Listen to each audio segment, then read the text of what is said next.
do make it out to the state fair and you want to kick back, weather permitting, a bit after all of this, you could try one of the 63 new adult beverages.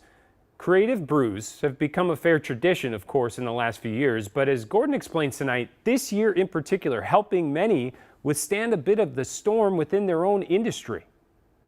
You're here. You're going to do it. I love it. At the Minnesota Craft Brewers Guild, You're back. Awesome. it's all about the flights, There you are, and the numbers on here match what's behind me.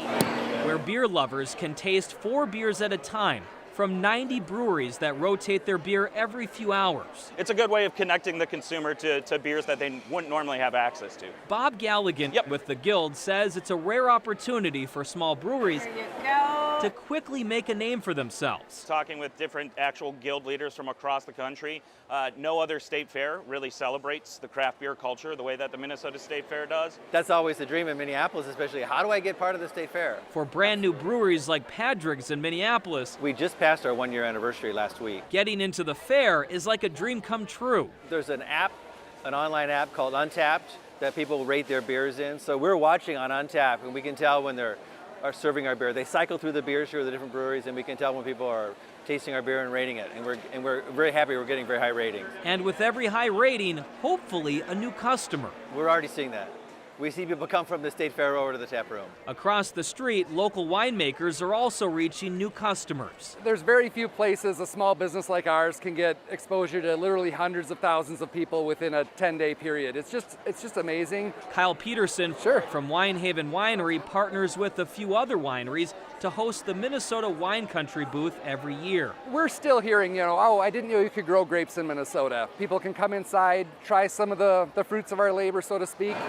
When his family started their winery in the 90s, Peterson says Minnesota only had a handful of wineries, but now there's nearly 100. Napa was a relatively new wine region, back in the 50s, really. So it does take some decades, and we feel like we're on track. We have some really good grapes here. But every industry has its challenges. For wine, Peterson says the last few growing seasons have been rough. Well, it's a lot of great Minnesota breweries, right? Over on the brewery side, it's more competition from hard liquor and seltzers. The numbers are declining, not just for craft beer, but for beer in general. As I like to kind of say, we're hitting a cruising altitude at this point. We still are seeing more openings than closings. Thank you. That's why opportunities like this at the fair are so important to keep the industry going and to give small breweries a chance to shine. So many of these breweries either are from kind of more rural or outstate type areas, or they are so small that they don't really pour outside of their community. You really get a very wide sense of different breweries and different styles of beer from all over the state.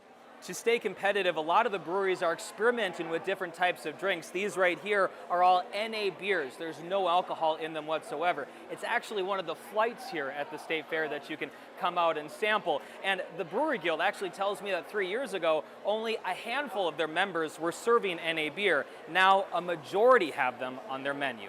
Gordon Severson, KARE 11 News. I'm sure Gordon just had the NA beers today.